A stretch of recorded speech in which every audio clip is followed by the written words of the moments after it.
Hello students, क्या आपने कभी सोचा है जब हम सांस लेते हैं तो वो जो सांस हम ले रहे हैं उसमें कौन कौन सी गैसेस हैं और उन गैसेस का आगे फ्यूचर क्या होने वाला है। तो इसी चीज से रिलेटेड हम लोगों का आज का डिस्कशन जो है that is topic respiratory system. इसके बारे में हमें फर्दर पढ़ना है और साथ ही साथ नीट में कम से कम भी नहीं तो ये 2 से 3 क्वेश्चन ऑन एन एवरेज देकर जा रहा है हर साल। दैट मीन्स कि लगभग लगभग तुम्हारे एटलीस्ट 12 मार्क्स यहाँ से कवर होने वाले हैं नीट में। तो my self doctor Sagar, let's start with this video respiratory system. Welcome welcome student. तो आज का लेक्चर स्टार्ट करते हैं।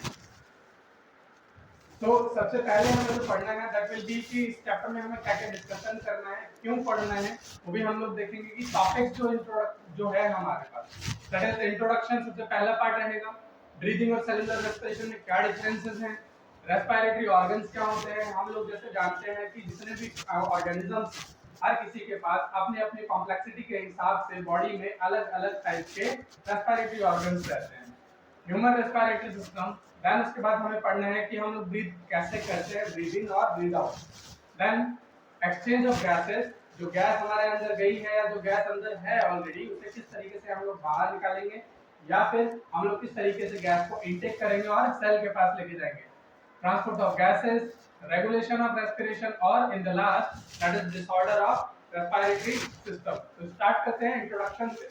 जनरली हम लोग ये देखते हैं कि हम लोग सांस जब ले रहे हैं तो इंट्रोडक्टरी पार्ट में हम लोग ये पढ़ेंगे कि हम लोग सांस ले रहे हैं तो हमारे पास जो रेस्पिरेटरी सिस्टम है इसमें क्या क्या ऑर्गन्स इन्वॉल्व होने वाले हैं, किस तरीके से हम सांस लेने वाले हैं या इसकी इंपॉर्टेंस क्या है। अब जनरली हम लोग जैसे बच्चे बच्चे जानते हैं जो बॉडी पार्ट्स हम लोग पढ़ना स्टार्ट करते हैं तो हम ये पढ़ते हैं कि नोज सबसे पहले आता है, नोज के बाद हम लोग सांस अंदर लेते हैं और सांस बाहर छोड़ते हैं नोज के थ्रू ही। अब इन दी एंड वो जाता कहाँ है, हमारे लंग्स के पास। अब लंग्स में ऐसी क्या चीज है जो रेस्पिरेशन में या ब्रीदिंग में हेल्पफुल है, वो फर्दर हम लोग आगे डिस्कस करते चलेंगे। तो सबसे पहला जो टॉपिक रहेगा हमारे पास दैट इज ब्रीदिंग और रेस्पिरेशन। हम लोग जनरली क्या करते हैं कि एक बहुत नॉर्मल सी समरी जो बना रखी है कि ये पढ़ते हैं हम लोग की ब्रीदिंग और सेलुलर रेस्पिरेशन या रेस्पिरेशन दोनों सिनोनिम है, but it is not accurately correct. Breathing जो है ये एक अलग प्रोसेस है जिसमें हम लोगों को क्या करना होता है, ऑक्सीजन इनटेक करनी है हमें, मतलब हम सांस ले रहे हैं और सांस छोड़ रहे हैं, जिसमें हमारे ऑर्गन्स इन्वॉल्व होने वाले हैं। यहाँ पे ऑर्गन्स आर इन्वॉल्व। लेकिन अगर हम बात करें रेस्पिरेटरी ये सेलुलर रेस्पिरेशन की तो यहाँ पे एक चीज जो नोट करने वाली है वो ये है, it occur at cellular level. ये एक सेल के लेवल पे होने वाली चीज है। अब हम जब ये चीज देख चुके हैं कि ब्रीदिंग क्या है, रेस्पिरेशन क्या है, हम ब्रीथ करते हैं, ब्रीदिंग करते हैं तो ऑक्सीजन हमारी बॉडी में जाता है, साथ ही साथ थोड़ा बहुत CO2 भी जाता है। अब जो ऑक्सीजन का पार्शियल प्रेशर है अकॉर्डिंग टू दैट वो अल्टीमेटली पहुंचता है हमारे सेल के पास। अब सेल में क्या करेगा, वो बनाएगा एक ग्लूकोज जो होता है। ग्लूकोज का जो मॉलिक्यूल है आइदर ऑक्सीजन प्रेजेंट है, जैसे हम अपनी बात करें हमारी बॉडी में तो हम लोग यूकैरियोट्स हैं और हमारे पास मैक्सिमम सेल्स की माइटोकॉन्ड्रिया मौजूद है। दैट मींस कि ऑक्सीजन हम लोग जब इनटेक करेंगे तो जो प्रोडक्ट बनेगा that will B carbon dioxide plus H2O plus ATP। और ये एक प्रोडक्ट है कौन सी रिएक्शन का, एरोबिक रिएक्शन का। यहाँ पे हम लोग ATP की अगर बात करें तो ATP 36 या 38 इन नंबर बनते हैं जो हमारे लिए एक एनर्जी के सोर्स का काम करते हैं। अगर यहाँ पे देखा जाए तो सेलुलर रेस्पिरेशन जो है ये 2 टाइप का होता है फर्दर, अगर ऑक्सीजन कहीं पे प्रेजेंट है या ऑक्सीजन कहीं पे एब्सेंट है। तो हम लोग पढ़ लेते हैं ये चीज कि ऑक्सीजन प्रेजेंट है या फिर एब्सेंट है, उसी बेसिस पे हम लोग देखते हैं कि ये किस तरीके का है। तो सबसे पहले तो इसका रिएक्शन देखें या फिर जनरली हम लोग देखें इसकी definition, that is carbohydrate is broken down into the cell. अब कार्बोहाइड्रेट या तो पार्शियली ब्रोक डाउन होगा या फिर कंप्लीटली ब्रोक डाउन होगा, उसी चीज पे डिपेंड करता है कि वहां पे ऑक्सीजन है या फिर नहीं है। तो उसी टाइप से दो टाइप के रेस्पिरेशन हमें पढ़ने को मिलते हैं, दैट इज एरोबिक और एनारोबिक। इसकी डेफिनेशन देखें तो डेफिनेशन जो है एनारोबिक का है इनकम्प्लीट ब्रेकडाउन ऑफ कार्बोहाइड्रेट। और अगर रेस्पिरेशन इसकी एरोबिक की बात की जाए, एरोबिक रेस्पिरेशन जो होता है इसमें कंप्लीट ब्रेकडाउन होता है इसका कार्बोहाइड्रेट। ऑक्सीजन की प्रेजेंस देखें तो एनारोबिक जैसा नाम बता रहा है, यहाँ पे एनारोबिक में ऑक्सीजन एब्सेंट रहेगा, लेकिन अगर बात करें कि दूसरे में एरोबिक में तो ऑक्सीजन प्रेजेंट रहेगा। नंबर ऑफ एटीपीज जो बहुत इंपॉर्टेंट है, एनारोबिक में नंबर ऑफ एटीपीज रहेंगे 2 और यहाँ पे एरोबिक में दैट इज 36 और 38। ये डिपेंड करता है शटल सिस्टम पे, शटल सिस्टम, जो कि फर्दर हमें सेलुलर रेस्पिरेशन के चैप्टर में ब्रीफली डिस्कस करना है। साइट्स की बात करें तो एनारोबिक रेस्पिरेशन साइटोप्लाज्म में रन करता है और इसकी जो रिएक्शन होती है एरोबिक की cytoplasm as well as mitochondria में चल रही होती है। रिएक्शन कौन-कौन सी इन्वॉल्व होंगी? एनारोबिक में ग्लाइकोलाइसिस होता है जो एक कॉमन रिएक्शन है। देन दूसरी जो रिएक्शन रहेगी दैट इज फर्मेंटेशन। अब फर्मेंटेशन या तो लैक्टिक एसिड बनाएगा या फिर बनाएगा अल्कोहल। और यहाँ एरोबिक की बात करें तो यहाँ पे एक रिएक्शन जो कॉमन है that is glycolysis, link reaction and Krebs cycle. ये दोनों बहुत इंपॉर्टेंट रिएक्शंस हैं एंड इसमें एक और चीज पाई जाती है that is ETS, electron transport system या फिर electron transport chain. And product की बात की जाए, अगर एनारोबिक रेस्पिरेशन में हम एंड प्रोडक्ट की बात करते हैं तो यहाँ पे अल्कोहल बनता है, कार्बन डाइऑक्साइड बनता है और साथ के साथ लैक्टिक एसिड भी अलग से बन सकता है। अगर लैक्टिक एसिड फर्मेंटेशन है तो लैक्टिक एसिड बनेगा, अल्कोहल फर्मेंटेशन है तो अल्कोहल बनेगा। एरोबिक रेस्पिरेशन की बात की जाए तो यहाँ पे CO2 as a main by product बनने वाला है और साथ के साथ यहाँ पे बनता है H2O, जिसको हम लोग मेटाबॉलिक वाटर भी कहते हैं। एग्जांपल्स देखें तो यहाँ पे prokaryotic cells, mature mammalian RBC, क्योंकि आरबीसी के पास हमारे जो मैच्योर मैमेलियन आरबीसीज हैं उनके पास किसी भी तरीके का सेल ऑर्गेनल जो होता है वो नहीं होता जो कॉम्प्लेक्स सेल ऑर्गेनल है। मसल सेल ऑन फटीग, मतलब जब मसल सेल्स के पास एटीपी बनाने के लिए ऑक्सीजन की रिक्वायरमेंट जो होती है वो बढ़ती है, दैट मींस कि ऑक्सीजन जो हो रहा है वो लगातार क्या हो रहा है, डिप्लीट। अगर ऑक्सीजन डिप्लीट होगा दैट मींस अगर यहाँ से रिएक्शन को देखा जाए, अगर ऑक्सीजन की लेवल लो हो रही है तो ऑब्वियस सी बात है concentration of CO2 will be high. अगर CO2 की कंसंट्रेशन बढ़ रही है तो ऑब्वियस सी बात है ये क्या करेगा, ये मसल फटीग की कंडीशन होती है जिसमें ये क्या करना स्टार्ट कर देता है, लैक्टिक एसिड बनाना स्टार्ट कर देता है, जो कि हमें महसूस भी होता है जब हम रेगुलर एक्सरसाइज करते हैं तो हमारी मसल काम करना बंद कर देती है कुछ टाइम के लिए या फिर पेन होना स्टार्ट होता है। एरोबिक रेस्पिरेशन में मोस्टली यूकैरियोटिक सेल्स जो होते हैं नॉर्मल कंडीशन में वो सारे एग्जांपल के तौर पे देखे जाते हैं। Let's move on to next topic, that is respiratory systems of different animals या some important animals, जहाँ से नीट में ऑलमोस्ट हर साल क्वेश्चन आता है, या तो इस चैप्टर से ये क्वेश्चन पूछेगा या फिर ये रिलेट करके पूछेगा तुम्हारे एनिमल किंगडम वाले पार्ट से। तो पॉलीफेरा से लेकर Aschelminthes, general body surface, that means कोई भी चीज नहीं है, जस्ट स्किन के थ्रू द रेस्पिरेशन हो रहा है। एनालीड की बात करें तो यहाँ पे मॉइस्ट क्यूटिकल है, स्किन के ऊपर एक लेयर होती है, स्लाइमी लेयर, जो कि जनरली देखने के लिए मिलती है आर्थ्रोन के पास, तो उसमें मॉइस्ट क्यूटिकल का केस होता है। इंसेक्ट, एक्वाटिक आर्थ्रोपोड और एलेक्ट्रिडा की बात करें तो यहाँ पे trachea, gills, book lungs in सब में देखा जाता है। मोलस्का की बात करें तो यहाँ पे गिल्स पाया जाएगा। And now talk about echinoderm, तो बॉडी सरफेस से होगा। Fishes of amphibian larva, gills, adult amphibians. अब यहाँ पे एक इंपॉर्टेंट चीज है, लंग्स, स्किन और बकोफेरेंजियल कैविटी। अब जैसे हम लोग जानते हैं कि जो एम्फीबियंस होते हैं वो ऐसे एनिमल हैं जो ड्यूअल लाइफ शो करते हैं, दैट मींस वो लैंड पे भी रह सकते हैं और पानी में भी रह सकते हैं। अब पानी में जब कोई भी एम्फीबियन पूरी तरह से डीपली चला जाता है तो वो पॉसिबल नहीं है कि वो प्रॉपर्ली सांस ले सके। उसके लिए क्या होता है, उसके पास फेरेंजियल साइड पे कैविटी रहती है जिसमें वो बहुत सारी एयर इनहेल करता है पहले ही, उसके बाद उसको धीरे-धीरे यूटिलाइज करता रहता है। रेप्टाइल्स की बात करें तो लंग्स, और बर्ड्स और मैमल्स की बात करें तो भी लंग्स। हमारे जो लंग्स होते हैं वो मोस्ट एडवांस टाइप के लंग्स होते हैं, दैट इज मैमेलियन लंग्स।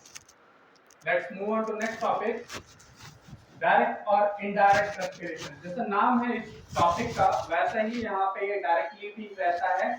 अगर हम बात करें हमारे सेल की, क्योंकि अल्टीमेटली हमारे सेल के पास ही जाना है सारा का सारा, ये हमारा एक सेल है और डायरेक्टली एयर जो है वो इनसाइड मूव कर जाए, या फिर जैसे ऑक्सीजन हम लोग इनटेक करते हैं और कार्बन डाइऑक्साइड हमारा सेल बाहर रिलीज आउट कर दे, तो यहाँ पे क्या किसी दूसरे ऑर्गन का इन्वॉल्वमेंट है? बिल्कुल भी नहीं। तो दैट मींस इसका ये क्या है? Direct respiration.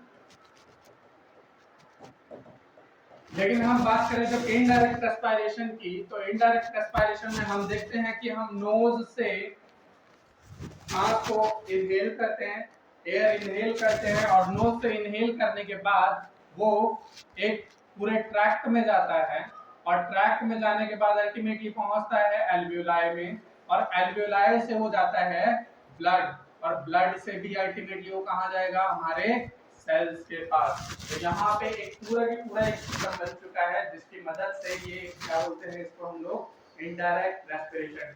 डायरेक्ट रेस्पिरेशन में क्या होगा? सेल डायरेक्टली इन्वॉल्व होगा आउटर एनवायरनमेंट से, लेकिन इनडायरेक्ट में क्या होगा?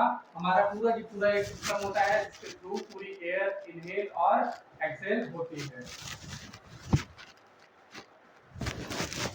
अब यहाँ पे बात कर लेते हैं हम लोग ह्यूमन रेस्पिरेटरी सिस्टम की। जैसे ये डायग्राम दिखा रहा है, ये ह्यूमन डाइजेस्टिव सिस्टम का मोस्ट इंपॉर्टेंट डायग्राम कह सकते हैं, जिसमें कंप्लीटली चीजें हैं। सबसे पहले जो आता है नेजल कैविटी।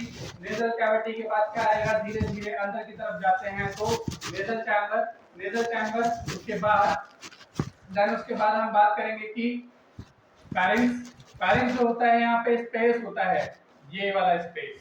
अब ये स्पेस ऐसा है जहां से एक चीज तुम नोटिस करोगे कि ये एक और पाइप निकल रही है और यहाँ से एक अलग पाइप है। तो ये दो पाइप्स होती हैं यहाँ इसी स्पेस में जो कनेक्ट कर रही है, जंक्शन होता है। तो ये कॉमन पाथवे होता है for food pipe and wind pipe. Reason है क्योंकि हमारा जो फूड पाइप और वेंट पाइप है वो एक दूसरे से वेंट्रली और डॉर्सली कनेक्टेड होते हैं, ना कि लैटरली। हमारा जो वेंट पाइप है वो हमेशा लैटरल पोजीशन में रहेगा और हमारा फूड पाइप बैकवर्ड डायरेक्शन में, दैट इज डॉर्सल पोजीशन में। देन उसके बाद ये फर्दर बाइफरकेट होता है और बनाता है ब्रोंकाई। जब फर्स्ट डिवीजन होगा तो primary bronchi, second division secondary, third division tertiary, then उसके बाद सोन, terminal bronchioles, respiratory bronchioles, then उसके बाद आता है हमारा एल्वियोलर डक्ट, एल्वियोलर सैक और एल्वियोलाई। ये जो ओपन स्पेस दिया हुआ है यहाँ पे, इसको थोड़ा सा जूम इन किया हुआ है, यही हमारी बेसिक स्ट्रक्चरल और फंक्शनल यूनिट है हमारे रेस्पिरेटरी सिस्टम की, जिसके बारे में हमें फर्दर आगे पढ़ना है। अब एक चीज को डिस्कस करते हैं पहले। तो सबसे पहले हम बात करेंगे नोज एंड नेजल चैम्बर की। तो देखिए नोज जो होता है, एक्सटर्नल नॉस्ट्रिल जो हमें यहाँ पे जो एक्सटर्नल ओपनिंग जो हमें दिखती है, इसको हम लोग बोलते हैं एक्सटर्नल नोस्ट्रिल। अब ये नोस्ट्रिल जो है ये फर्दर क्या होता है? ओपन होती है, इसको हम लोग बोलते हैं नेजल चैम्बर या नेजल कैविटी। ये फर्दर क्या है? डिवाइडेड है। जो नेजल पैसेज है हमारा, ये डिवाइडेड होता है तीन तरीके से on the basis of their function. First is vestibular, respiratory, then olfactory. अब इसका नाम जैसा दिख रहा है वैसे इसके फंक्शंस भी होंगे। वेस्टिबुलर रीजन जो होता है ये बाहर वाला रीजन है जो बहुत इजीली हमें दिखाई देता है। यहाँ पे हम देखते हैं स्किन, हेयर और सेबेशियल ग्लैंड, साथ ही साथ म्यूकस भी यहाँ पे होता है। और इसका काम क्या है? इसका काम भी देखेंगे।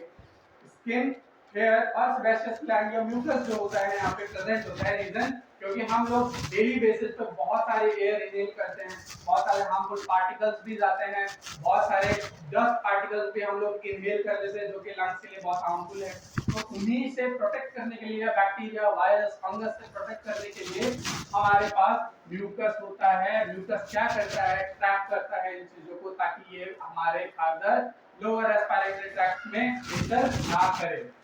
रेस्पिरेटरी रीजन की बात करें तो सूडोस्ट्रैटिफाइड एपिथेलियम से बना हुआ है। ऑल्फैक्टरी रीजन की बात करें तो ऑल्फैक्शन का मतलब होता है स्मेल का सेंसेशन होना।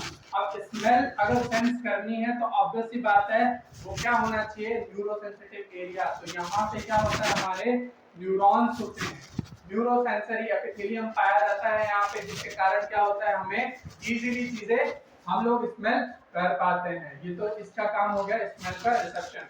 अब फर्दर पूरे की बात करें तो इसका फंक्शन जो होता है that trap foreign particle from entering the respiratory system, humidify करता है एयर को ताकि टेम्परेचर को मेंटेन किया जा सके, क्योंकि हम लोग देखते हैं कि गर्मियों में एक्सट्रीम हीट वेव्स होती हैं, सर्दियों में बहुत ज्यादा कोल्ड वेव्स होती हैं। उसी चीज से बचाने के लिए ताकि हमारी बॉडी का टेम्परेचर मेंटेन रहे और हमारे लंग्स डैमेज ना हो, म्यूकस वगैरह जो है इसको क्या करता है, ह्यूमिडिटी प्रोवाइड करता है। और साथ के साथ हमारी नोज क्या करती है, स्मेल के लिए भी रिसेप्शन का काम करती है। फेरिंक्स की बात करें तो फेरिंक्स जो होता है ये क्या कौन सा रीजन है, फेरिंक्स ये वाला रीजन होता है, ये वाला। तो यहाँ पे हम लोग देखेंगे कि जो फेरिंक्स होता है, नेजल चैम्बर जो ओपन होता है वो नेजल फेरिंक्स में ओपन होता है।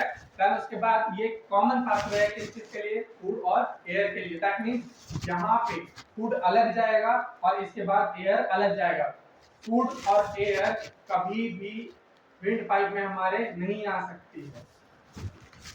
उसके लिए होता है लैरिंक्स। लैरिंक्स क्या होता है, कार्टिलेजिनस बॉक्स है जिसमें मसल्स लगी हुई होती हैं जिसका काम होता है हमारे साउंड को प्रोड्यूस करना। अब इसके ऊपर जो लैरिंक्स की ओपनिंग होती है इसको हम लोग क्या बोलते हैं, इसको हम लोग बोलते हैं ग्लॉटिस।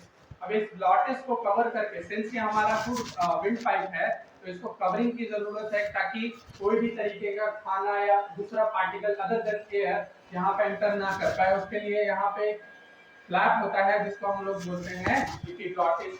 जैसा कि हम लोग इस डायग्राम में देख रहे हैं, यहाँ पे एपिग्लॉटिस है, ये बोन है हायोइड बोन, और ये फर्दर मूव कर रहा है कहाँ पे, ट्रैकिया बना रहा है आगे चल के।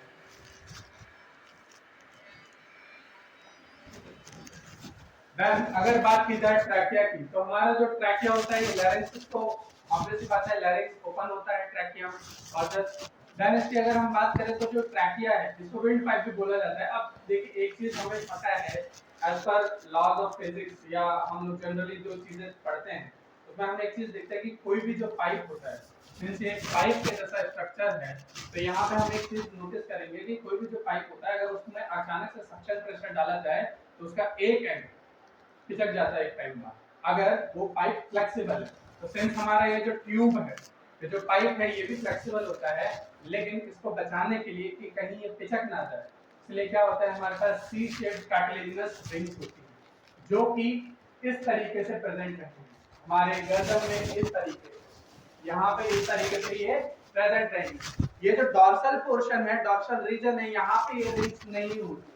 रीजन क्या होता है इसका, ये सिर्फ और सिर्फ होती है वेंट्रल साइड में, this is the ventral side and this are the lateral side, ये डॉर्सल साइड में नहीं होगी। रीजन क्या है इसका, क्योंकि डॉर्सल साइड में हमारे ऑलरेडी यहाँ पे इसके प्रोटेक्शन के लिए ऑलरेडी हमारे वर्टिब्रल कॉलम है, एंड सेकंड थिंग इज कि यहाँ पे हमारा फूड पाइप भी है। अब होगा क्या, अगर इसमें पूरी तरह से कंप्लीट कार्टिलेजिनस रिंग्स आ गई तो प्रॉब्लम क्या होगी, जब फूड पाइप मूव करेगा, जब फूड ऊपर और या हम लोग जब बहुत गहरी सांस ले पाएंगे तो ना तो ये ट्रैकिया ओपन होगा प्रॉपर तरीके से। इसके लिए हमारे पास इस ट्रैकिया में एक मसल होती है जिसका नाम है ट्रैकियालिस, ट्रैकियालिस मसल।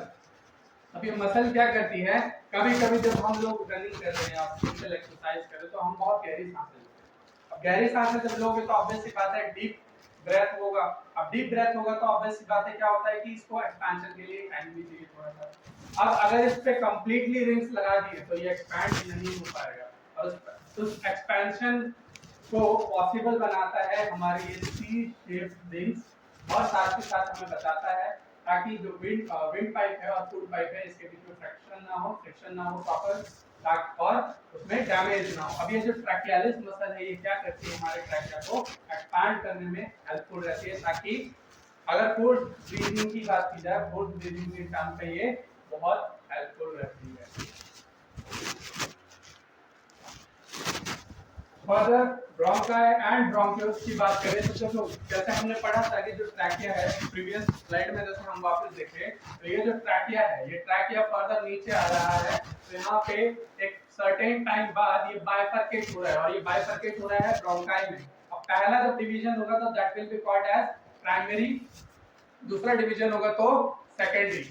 अब यहाँ पे हम देखें तो ये डायग्राम जो है यहाँ से अब ये मूव किया फर्दर, दैट इज फर्दर जब पहली बार मूवमेंट, पहली बार डिवीजन हुआ, that is known as primary bronchi. ये मूव, ये डिवीजन कहाँ होता है? Fifth thoracic level forming left and right primary bronchi. Primary bronchi divides from secondary tertiary which result in forming initial bronchioles.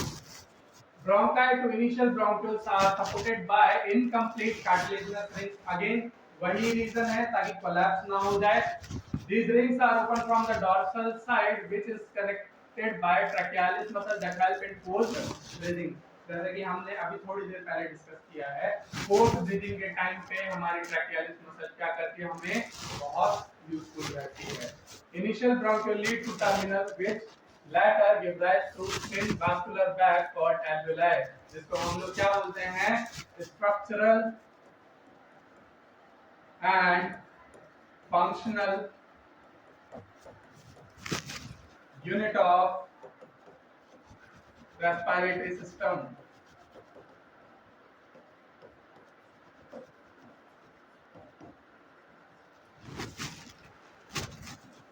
Branching network of bronchi, bronchioles and alveoli comprise the lungs. Further ये branches बनाते हैं और branches बना के ultimately क्या बनता है? हमारा लंग्स बन जाता है और लंग्स के अंदर ही ये सारी की सारी चीजें रहती हैं. रेस्पिरेटरी पाथवे एक बार देखें तो रेस्पिरेटरी पाथवे बेसिकली क्या है कि किस तरीके से हमारी जो गैसेस है वो किस तरीके से एंटर होने वाली है. हम जब सांस लेते हैं, इनहेल जब किया है तो इनहेल करने के साथ साथ हमारी नोज से होती हुई वो सांस कहाँ जाएगी? डायरेक्टली हमारे लंग्स में. तो उसका भी पाथवे है फर्दर. सबसे पहले नेजल चैम्बर, फिर इंटरनल नेयर्स, नासोफैरिंक्स, ग्लॉटिस, फिर उसके बाद आता है हमारा trachea, primary bronchi, secondary bronchi, tertiary bronchi और ब्रोंक्यूल. ये जो पार्ट है कंप्लीटली, यहाँ पे एयर कहीं भी डिफ्यूज नहीं होगी. No air is diffused. इसीलिए इसको हम लोग क्या बोलते हैं? कंडक्टिंग पार्ट या कंडक्टिंग जोन. क्योंकि यहाँ पे सिर्फ और सिर्फ इसका काम क्या है? एयर का कंडक्शन करना, एयर को आगे ट्रांसपोर्ट करना. और हमारे एल्वियोलर डक्ट से एल्वियोलाई तक जो पार्ट रहता है दैट इज कॉल्ड रेस्पिरेटरी या फिर एक्सचेंज पार्ट. रेस्पिरेटरी पार्ट या फिर एक्सचेंज पार्ट मतलब यहाँ पे diffusion of gases is possible. That means gases अब बाहर और अंदर की तरफ यहाँ से मूव कर सकती है.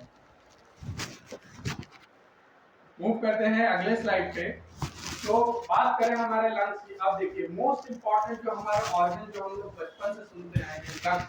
लंग्स के अंदर क्या क्या चीजें हैं, क्या नहीं है, कहाँ प्रेजेंट होता है, ये ऑलरेडी हमें बहुत नोन है. अगर बच्चे से भी पूछोगे कि एक 3 साल 4 साल 5 साल का जो बच्चा है जो बहुत स्टार्टिंग के क्लासेस में पढ़ता है, उसे भी पता होता है कि लंग्स का सिचुएशन कहाँ है, कहाँ लोकेटेड है. लेकिन साइंटिफिक या एनाटॉमिक अगर पोजीशन की बात करें तो वो हम देखते हैं कि लंग्स जो है हमारे पेयर्ड स्ट्रक्चर है. एक राइट लंग्स होता है और एक लेफ्ट लंग होता है. राइट लंग में 3 लोब होते हैं और लेफ्ट लंग में 2 लोब पाए जाते हैं. हमारा लंग जो होता है वो कवर होता है डबल लेयर ऑफ फ्लूरा. अभी डबल लेयर ऑफ फ्लूरा जो होता है इसमें एक पार्ट होता है जो लंग्स की तरफ रहेगा और एक पार्ट रहेगा जो थोरैक्स की साइड रहता है, दैट इज थोरैसिक केज की साइड रहता है. तो जो लंग्स की तरफ रहेगा उसको हम लोग बोलते हैं towards lungs and towards thoracic cage.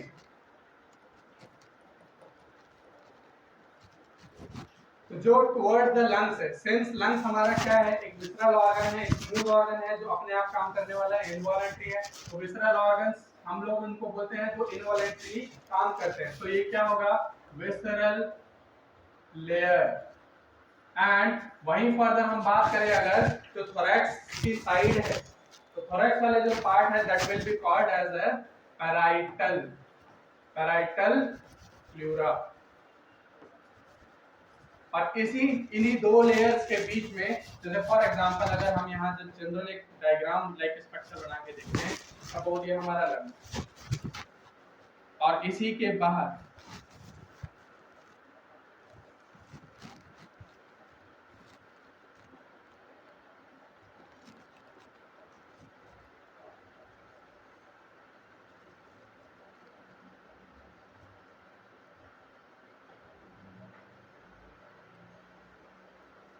यहाँ पे हम देख रहे हैं कि 2 लेयर्स बनाई है मैंने। वन इज बाहर वाली जो लेयर है ये कहाँ रहेगी हमारे थोरैक्स वाले साइड, ये क्या है हमारा लंग्स। बाहर वाली लेयर फिर थोरैक्स की साइड रहेगी, थोरैसिक केज की साइड रहेगी, तो इसको हम लोग बोलते हैं पैराइटल प्लूरा। और अंदर वाली जो लेयर है that is called visceral pleura. अब फर्दर हम बात करें तो ये जो अंदर वाला जो मैटर है, यहाँ पे जो स्पेस है, यहाँ पे पूरा ये भरा हुआ रहता है liquid, that is called pleural fluid. इसको हम लोग बोलते हैं प्लूरल फ्लूइड। इसका काम क्या है?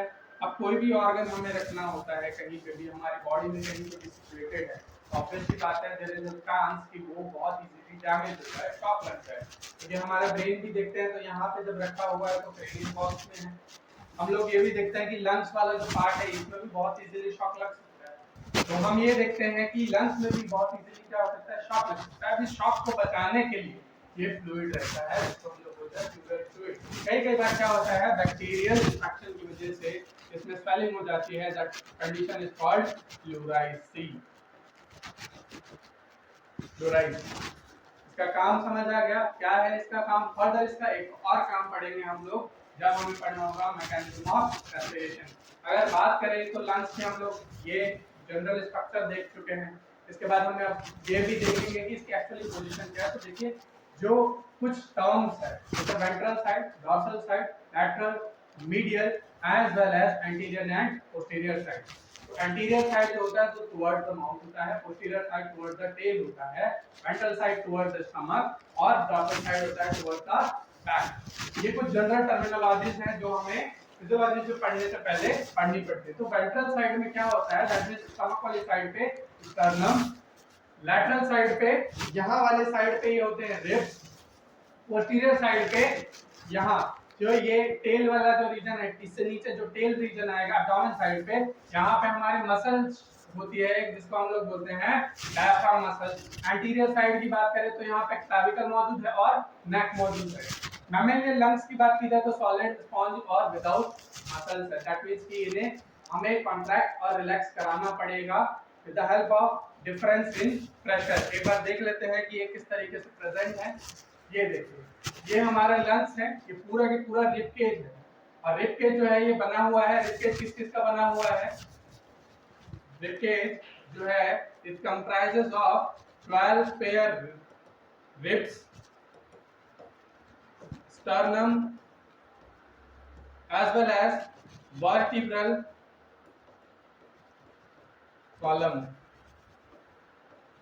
इन चीजों से मिलकर बना हुआ है, और ये केज लाइक स्ट्रक्चर होता है जिसमें ये वाला जो पार्ट है दिस इज डायाफ्राम, ऊपर से भी बंद है नीचे से भी बंद। तो ये वाला जो पार्ट है पर्टिकुलरली जब ऊपर और नीचे से हर जगह से बंद है, ये तो हमें इसे एनाटॉमिकली क्लोज चैम्बर बोलते हैं, जो कि एक एयर टाइट कैविटी की तरह काम करते हैं। यहाँ लंग्स की बात करें तो राइट लंग्स जो होता है इसमें 3 लोब है, लोब 1, लोब 2 और लोब 3। अगर बात करें लेफ्ट लंग की तो यहाँ पे 2 ही लोब पाए जाते हैं।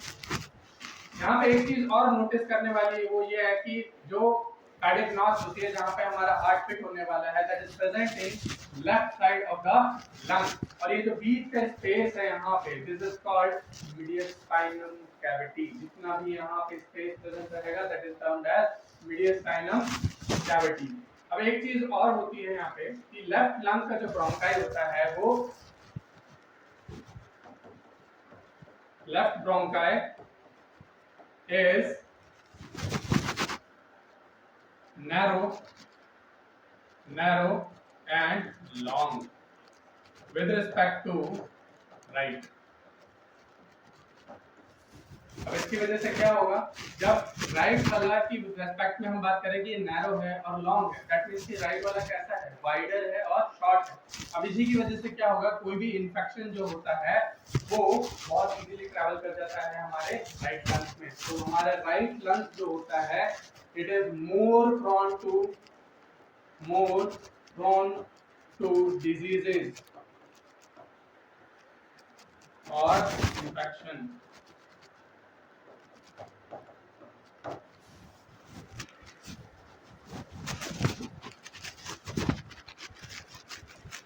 Now let's talk about alveoli, जो हमारा स्ट्रक्चरल एंड फंक्शनल यूनिट है हमारे रेस्पिरेटरी सिस्टम का। तो ये क्या होता है, दो टाइप के एल्वेलाई हमारे लंग्स में पाए जाते हैं, जिनमें एक सेल पाया जाता है जिसको हम लोग बोलते हैं न्यूमोसाइट सेल्स। अब इसमें न्यूमोसाइट दो तरीके के हैं, 1 और 2।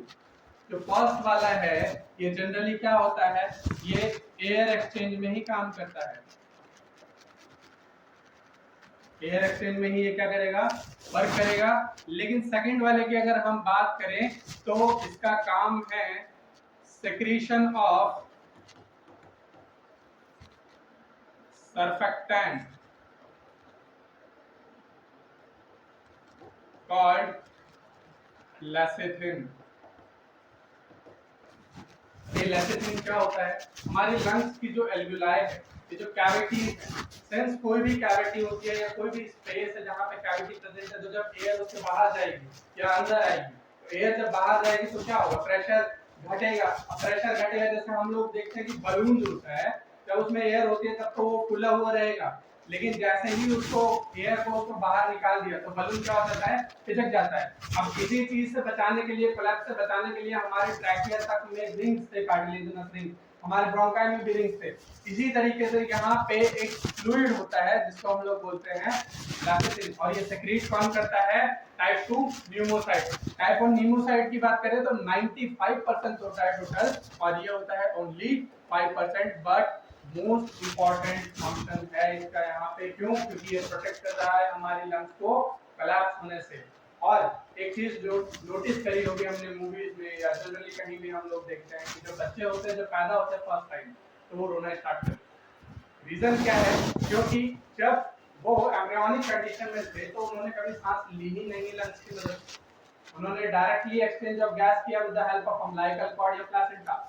अब सिंस ये चीज डेवलप ही नहीं है, जब लेसिथिन है ही नहीं उसके पास, जब लंग्स डेवलप ही नहीं है, तो होगा क्या कि जब वो फर्स्ट टाइम एयर लेंगे तो ये जो एयर पॉकेट्स है, छोटे छोटे जो एल्वेलाई हैं, जो स्पेस है, क्या होगा, धीरे धीरे बढ़ेगा। जैसे हम लोग जनरली देखते हैं जब बलून में फर्स्ट टाइम एयर डाली जाती है तो वो ज्यादा फोर्सफुल होती है एज कंपेयर टू बाकी एयर। तो जब फर्स्ट टाइम इसमें एयर जाएगी तो ये एक्सपैंड होना स्टार्ट होंगे, और जब ये एक्सपैंड होंगे तो ये एक्टिवेट होंगे न्यूमोसाइट सेल्स, जो कि क्या करेगा, फर्दर लेसिथिन का सेक्रेशन कराएगा। सिंस ये पेनफुल प्रोसेस है बच्चे के लिए, अब बच्चा कुछ कह नहीं सकता इस बारे में, तो वो रोना स्टार्ट कर देता है, और वो कंपल्सरी भी है, क्योंकि रोने से क्या होता है, ब्रीदिंग थोड़ा सा हैवी हो जाती है और फोर्सफुल हो जाती है।